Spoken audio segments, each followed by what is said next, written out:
The World Bank has raised its global growth forecast for this year on strong U.S. expansion.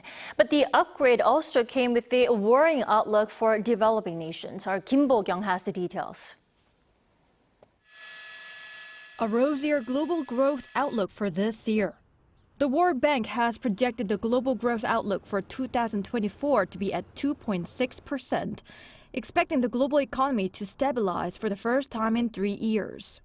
This is an upgrade from its previous prediction of 2.4% made in January, and the agency further expects global growth to edge up to an average of 2.7% in 2025 and 2026. We see after 3 years consecutive weakness in terms of growth, we will see stable growth this year. Growth is going to be around 2.6%. And in fact, next year we are expecting a little bit of a pickup. After a long slump due to COVID-19, the global economy has been expanding steadily since 2021 as the world recovered from the impact of the pandemic.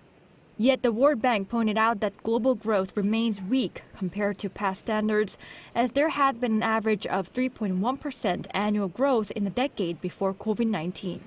It is worth noting that the revised forecast also owes much to the growth in the U.S. economy, while prospects for the world's poorest nations are worrying. The agency forecasts the U.S. economy to expand 2.5% this year, the same as last year, but up sharply from the bank's previous prediction of just 1.6% in January.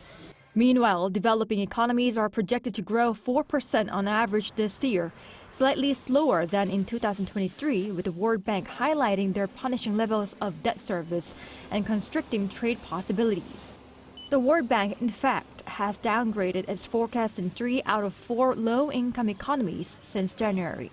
Global inflation is expected to drop to 3.5% this year and 2.9% in 2025. But with a slower than expected pace of decline, many central banks are forecast to remain cautious over lowering interest rates. Kim Bo-kyoung, Arirang News.